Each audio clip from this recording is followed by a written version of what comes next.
নমস্কার বন্ধুরা, আমি অসীমা। আমার চ্যানেল অসীমার কিচেনে আপনাদের স্বাগত। আজকে আমি বানাবো পায়েস। এই রান্না আমার মায়ের কাছে শেখা এবং আগেকার দিনে যেমন মায়েরা করতেন সেইভাবেই আমি এই রান্নাটা করেছি। প্রথমে একটা কড়াই বসিয়ে তার মধ্যে অল্প একটু জল দিয়ে তার মধ্যে আমি দিয়ে দিলাম 1 লিটার মতো ফুল ক্রিম গরুর দুধ। এই দুধটা একদমই জল মেশানো নয়, একদম পুরো টাটকা ফ্রেশ দুধ। দুধটাকে একদমই হাই ফ্লেমে প্রথমে জাল দিতে হবে যতক্ষণ না দুধটা ফুটে উঠছে। যখন ফুটে উঠবে দুধটা তখন এটাকে মিডিয়াম টু লো ফ্লেমে করে দিতে হবে আর অনবরত নাড়তে হবে, কারণ না হলে আশেপাশে বা তলায় ধরে যেতে পারে।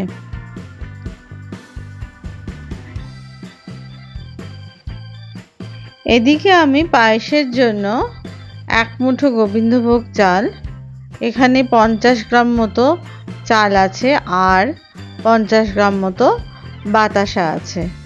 চালটাকে ধুয়ে নেওয়ার জন্য আমি অল্প একটু জল দিয়ে দিলাম, দিয়ে একবার জাস্ট ধুয়ে নিলাম। যদি আপনারা এটা শুকনো চালে করতে পারেন, চালটাকে একটা ন্যাকড়ায় মুছে পরিষ্কার করে তারপরে ঘি মাখিয়ে নিতে পারেন, সেটাও খুব ভালো হয়। তাতে চালের গন্ধটা পায়েসের মধ্যে থাকে, আর চাল বেশি ধুলে চালের মধ্যে সেই গন্ধটা নষ্ট হয়ে যায়। আপনারা গোবিন্দভোগ চাল ছাড়া অন্য যে কোনো গন্ধযুক্ত ছোট চাল ব্যবহার করতে পারেন।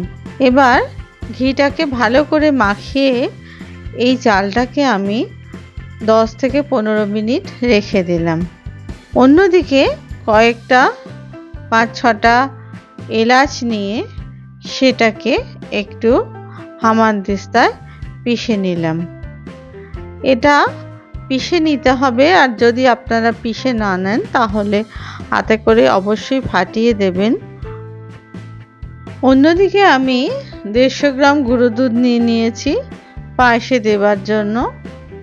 এবার দুধটাকে ভালো করে দেখুন, জাল দিতে দিতে এটা প্রায় অর্ধেকের কাছাকাছি হয়ে এসছে, আর আশেপাশে যে সরগুলো পড়ছে সেগুলো অবশ্যই টেনে নিয়ে দুধের মধ্যে দিয়ে দেবেন। দুধটা দেখুন এখন ফুটে প্রায় অর্ধেকের কাছাকাছি হয়ে এসছে।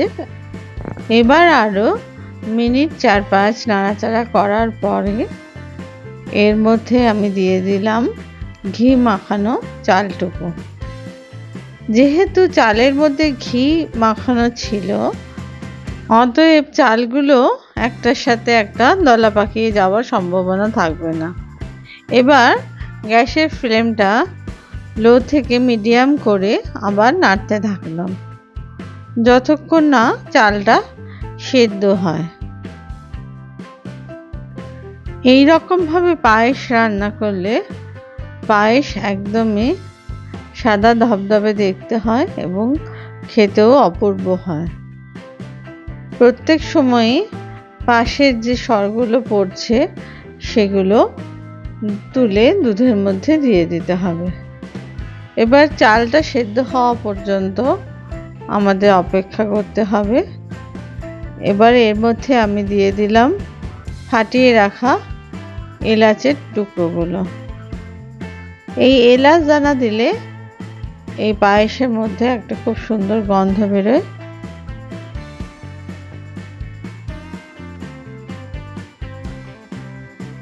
অনবরত নাড়াচাড়া করে চালগুলোকে ভালো করে সেদ্ধ করে নিতে হবে। মাঝে মাঝে এটা লো ফ্লেমে আর মাঝে মাঝে মিডিয়াম ফ্লেমে কিন্তু এটা রান্না করতে হবে। যে কোনো শুভ কাজেই আমরা পায়েস রান্না করে থাকি, তাই পায়েস আমাদের একটা ঐতিহ্যবাহী রান্না। এখানে আমি চিনির বদলে বাতাসার ব্যবহার করেছি।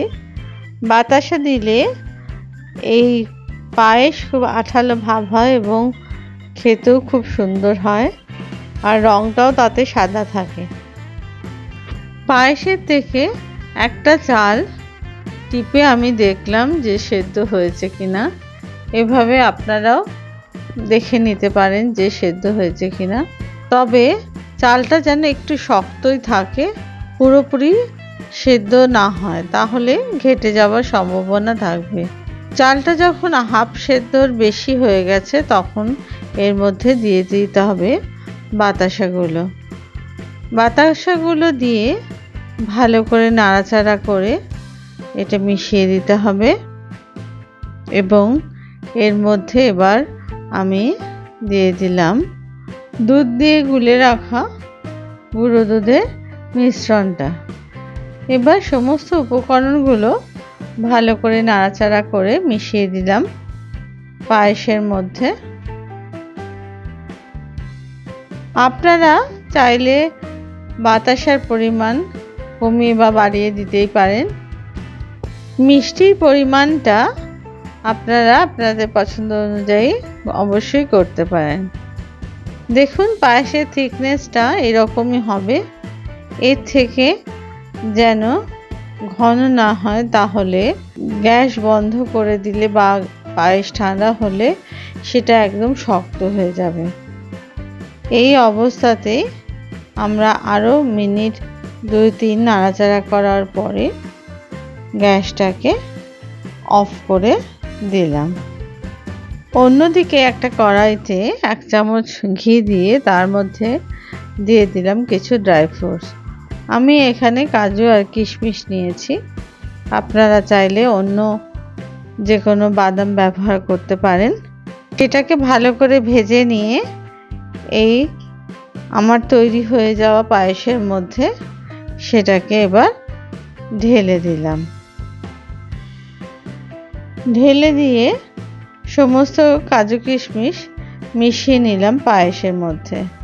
দেখুন কত সুন্দর, একদম ধবধবে সাদা ক্ষীরের মতো পায়েস হয়েছে।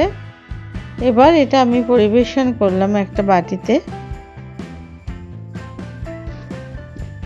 আপনারা অবশ্যই এটা যে কোনো ঠাকুরের পুজোতে প্রসাদ হিসেবে এটা তৈরি করে নিতে পারেন। এটা রান্না করা খুবই সহজ এবং একদম পুরনো ধরনের পায়েস রান্না এটা। আপনাদের যদি আমার ভিডিও ভালো লেগে থাকে তাহলে অবশ্যই লাইক, কমেন্টস আর শেয়ার করতে ভুলবেন না।